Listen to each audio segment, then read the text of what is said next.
Acho que, sobretudo vindo do Governo, esta crítica, que aliás vai nesta linha ao Tribunal Constitucional, não é boa do ponto de vista das atitudes construtivas face à democracia, porque nós não podemos ignorar, em primeiro lugar, que a democracia está num período muito difícil. E a razão disso não é a decisão do Tribunal Constitucional. Olha, em primeiro lugar, começa por ser um Governo que está a governar completamente contra o programa eleitoral e sem legitimidade política substantiva nenhuma para fazer estas coisas que está a fazer, porque disse que ia fazer ao contrário. Toda a gente viu, as imagens estão aí, que não aumentava o IVA da restauração, que não cortava nos subsídios, que não cortava nos salários, fez tudo isso. Tudo bem. Portanto, há aqui um problema de violação da Constituição material da democracia, que é: as eleições não são um cheque em branco. As eleições, naturalmente, há imponderáveis e também ninguém está a defender aqui uma rigidez absoluta. Mas há balizas. E essas balizas foram todas violadas numa extensão, numa profundidade inimaginável. E isto é um problema de legitimidade política. Isso em primeiro lugar. Em segundo lugar, o problema da Troika. Onde é que ele está? Mas qual o programa da Troika? Foi revisto 7 vezes. Estas medidas todas, nomeadamente as do Tribunal Constitucional, não estão no programa da Troika. Isso é a segunda questão. É claro, eu não estou a dizer que toda a culpa disto é do Governo. O problema também é da Troika. O problema, do meu ponto de vista, com este Governo e esta maioria, é que já devia ter aberto uma linha de contestação da própria Troika. Porque nós somos um parceiro... Que é o Partido Socialista quer dizer. Exatamente. Embora depois dá uma no cravo e outra na ferradura. Quer dizer, faz uma moção de censura, depois manda uma carta a dizer que vai fazer tudo certo como lá está. Isso é um problema. Agora, nós somos um membro de uma União de Estados a 27. A democracia tem que valer alguma coisa e isso tem que ser dito na Europa. E o que eu acho... Esta maioria anda toda com emblemas de patriotismo. Mas o patriotismo começava por defender a nossa democracia. É que também não é só o programa da Troika e a violação dos compromissos eleitorais e agora esta tensão sobre o Tribunal Constitucional. Nós conhecemos, eu não estou a dizer para se governar com sondagem, mas temos que olhar para isso. Nós fizemos uma sondagem agora no fim do ano passado, quer dizer, e perguntámos às pessoas em que medida é que acha que, tendo em conta a situação extraordinária, a violação dos compromissos eleitorais é aceitável. 70% acha que não é aceitável mesmo tendo em conta isso, mesmo entre as pessoas que simpatizam com os partidos de direita. Isso em primeiro lugar. Em segundo lugar, também perguntámos e acha que está a haver uma distribuição equitativa dos sacrifícios.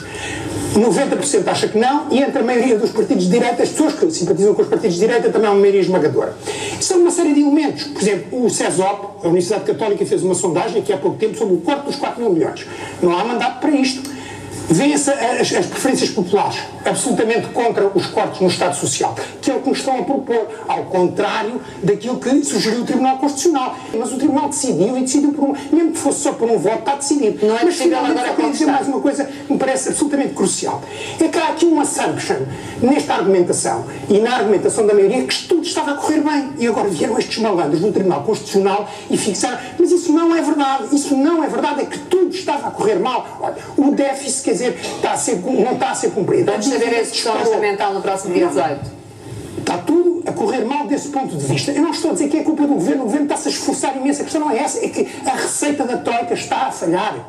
Está a perceber? E, portanto, para dizer que isto agora, isto é um alibi, é a única coisa que eu vejo de mal desta decisão do Tribunal Constitucional, isto é um alibi, agora para dizerem assim, olha, estes malandros agora é que nos vieram criar isto, mas não é verdade, eles sabem onde é que não tem sido feito nada e tem sido feito muito pouco. Olha, em primeiro lugar temos a banca, porque dos cortes que estavam propostos dos 4 mil milhões, por acaso soma exatamente o dinheirinho que já foi para a banca, entre BPMs que devia tirar a falência. Claro, agora, hoje é fácil dizer isso retrospectivamente. Na altura nem o PSD, nem o PS quiseram isso. Mas é a questão. Também houve alguém que disse, mas pronto, estes não disseram, eu também não estou exatamente pronto.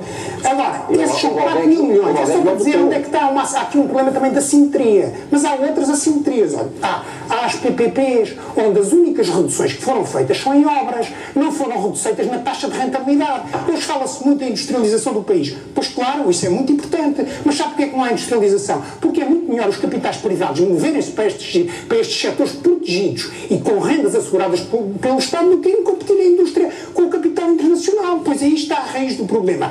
Nada foi feito. E os dois partidos não conseguirem enfrentar não sou eu que digo. Rendas excessivas. Deixa-me só também. Rendas excessivas. Não sou eu que digo. É a Troika que vem dizer, só que diz assim, quer dizer, porque toleram umas coisas. Só não toleram na redução das funções que não há Estado. Aí tem que ser não há concorrência. Porque também tem uma agenda ideológica. A Troika também tem uma agenda ideológica. Eu, finalmente, gostava de dizer o seguinte. Eu acho que para todas as soluções, eu valorizo muito a democracia política, o liberalismo político e, portanto, acho que todas as soluções de coligação são possíveis e desejáveis, assim os atores as queiram. Infelizmente, nós sabemos que só tem funcionado o Partido Socialista para a sua direita e a esquerda radical e o Partido Socialista não têm conseguido entender-se. E esse é um bloqueamento que está a criar na democracia. Mas agora, esta proposta de trazer o Partido Socialista, mas é trazer o Partido Socialista com a agenda já fixada, nem sequer é na linha do que sugere o Tribunal Constitucional. É mais corte na despesa, em cima dos 4 mil milhões, mas isto é alguma proposta razoável que se faça ao Partido Socialista. Quer dizer, isto é dizer assim, vocês convirjam connosco, que a nossa receita, aliás, tem funcionado muito bem, como se sabe, o Sr. António Gabias também concorda comigo, não tem resultado, esta receita não tem resultado. E eu acho que o problema começou em 2011, quando a direita fez, dos problemas do país, o alfa e o ômega foi o Sócrates e o Partido Socialista, foi um erro. Agora estão a fazer o mesmo problema com a direita. Não é só porque isto é um problema também da Troika. Agora, o que eu acho que este governo tem falta é de força anímica e músculo para defender o país perante a Europa.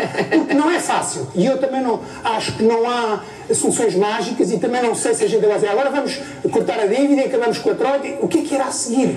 Agora, é preciso uma posição de força perante a Europa, não é dizer está tudo bem, mas essa posição de força não se está a ver hoje na sociedade portuguesa. Não está porque estes partidos não querem fazer isso, porque entraram a exultar. Volto à questão presidencial. Há margem. Como é que o Presidente pode fazer isso? Ele tem essa legitimidade? Tem a legitimidade, mas há uma lição da história portuguesa do semipresidencialismo, com os governos de iniciativa presidencial, e que, aliás, na altura havia a chamada confiança política dos governos perante o Presidente. É que mesmo nessa altura, os governos que não tinham respaldo parlamentar não passaram e aqueles 3 governos de iniciativa presidencial não funcionaram. Portanto, se convencem os partidos a priori. Mas vocês já estão a dizer qual é a agenda. Não é dizer assim, vamos aqui fazer um compromisso. Não, temos a nossa agenda, convirja connosco. E depois a gente faz aqui umas nuances. Isto é razoável. Ainda agora, recentemente, um falcão neoliberal, que é o Sr. Kenneth Rogoff, ex-diretor do FMI, veio dizer preto no branco uma entrevista ao Expresso. É para vocês ou renegociam a dívida, isto nunca vai acabar. Quer dizer, eu acho que realmente acho que está um impasse muito grande. Acho que os partidos todos, da esquerda à direita, e acho que todos têm responsabilidades e todos também não têm estado muito à altura, porque de facto, se nós olharmos para os indicadores das atitudes das pessoas, a confiança na democracia, nos partidos, a confiança nos eleitos, e eu quando vejo o Sr. Presidente da República a falar na confiança dos criadores, mas a desprezar completamente a confiança dos eleitores nos seus representantes e nos partidos, fico muito preocupado. Isso deveria preocupar toda a gente. E eu acho que essa ideia de convergir nos factos, mas a leitura dos factos não é unívoca. Você veja, por exemplo, as raízes...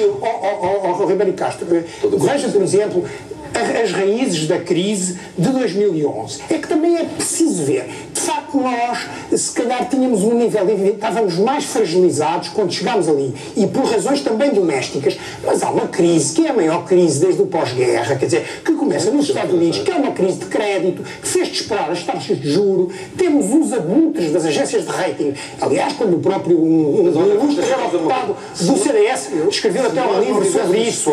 Se nós não tivéssemos postos como estávamos... Está bem, mas é preciso... Agora repare, você agora quando fala da crise já fala na Grécia, no Chipre, mas quando foi naquela altura era o Sócrates. A crise mudou-nos para o tempo das vacas magras e nós quando chegamos ao tempo das vacas magras... Está bem, mas antes de você queria dar um exemplo, antes de cortar alguma função social, primeiro tinha que fazer isto nas PPPs, nos bancos, nos dividendos. Sim, eu acho que o Dr. Cascavai tem razão. Numa crise destas, pedia-se aos agentes políticos que exigissem aos empresários, aos Jerónimo dos Martins e etc., que também queiram contribuir para o bem-estar do país, não estejam só a pensar na otimização fiscal dos seus grandes grupos, porque afinal de contas eles têm uma sede aqui. E essa pedagogia democrática de solidariedade nacional também devia ser feita com os grupos de interesse.